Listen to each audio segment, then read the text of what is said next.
വിഖ്യാത അമേരിക്കൻ നടൻ Robert Downey സീനിയറിന്റെ ഇളയ മകനായിരുന്നു റോബർട്ട് ഡൗണി ജൂനിയർ. 5-ാമത്തെ വയസ്സിൽ സിനിമയിൽ ഇറങ്ങിയേറിയ റോബർട്ട് 22-ാമത്തെ വയസ്സിൽ പിക്കപ്പ് ആർട്ടിസ്റ്റ് എന്ന സിനിമയിലൂടെ നായകനുമായി. ചാപ്ലിൻ എന്ന സിനിമയിലെ അഭിനയത്തിന് ഓസ്കാർ നോമിനേഷനും റോബർട്ടിനെ തേടിയെത്തി. എന്നാൽ 8-ാമത്തെ വയസ്സ് മുതൽ തുടങ്ങിയ ലഹരിമരുന്ന് ഉപയോഗം റോബർട്ട് അറിയാതെ അയാളുടെ ജീവിതത്തെയും പ്രൊഫഷണൽ ലൈഫിനെയും നശിപ്പിക്കുന്നുണ്ടായിരുന്നു. എന്നാൽ ലഹരിയെ കൈവിടിയാൻ റോബർട്ട് തയ്യാറായില്ല.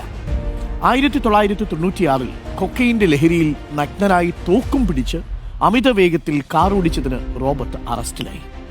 1996-നും 2001-നും ലഹരി ഉപയോഗത്തിനും അതിക്രമങ്ങൾക്കും 5 തവണ റോബർട്ട് ജൂനിയറിനെ അറസ്റ്റ് ചെയ്തു. വിവാദങ്ങളും ജയിലിൽ സഹതടവുകാരിൽ നിന്ന് ഏറ്റുവാങ്ങേണ്ടി വന്ന കൊടിയ മർദ്ദനവും റോബർട്ടിനെ ആകെ മാറ്റി. ഒരു സൂപ്പർ സ്റ്റാറിന്റെ പദവിയിൽ നിന്ന് ജയിലഴിക്കുള്ളിലെ ഒരു തടവുകാരനായി റോബർട്ട് മാറിയത് റോബർട്ടിനെ വല്ലാതെ ഉലച്ചു.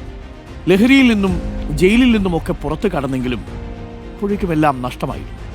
ചെറിയ റോളുകൾക്കായി സിനിമാ നിർമ്മാണ കമ്പനികളുടെ വാതിലുകളിൽ അയാൾ കാത്തുനിന്നു. ഒരു കാലത്തെ സൂപ്പർ സ്റ്റാറാണ്. എന്നാൽ നിരാശയായിരുന്നു ഫലം.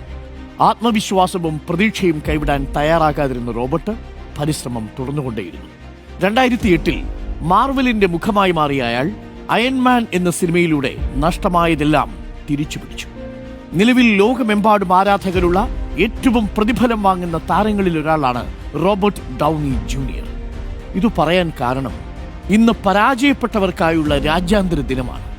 പരാജയങ്ങളിൽ നിന്നും പാഠം പഠിച്ച് വിജയം കൈവരിക്കുകയാണ് ദിനാചരണത്തിലൂടെ ലക്ഷ്യമിടുന്നത്.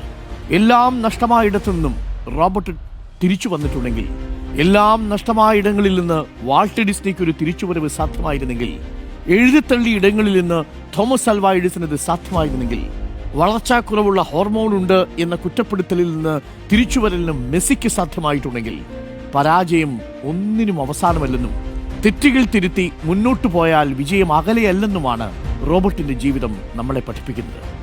തോൽവികളിൽ തളരരുത്.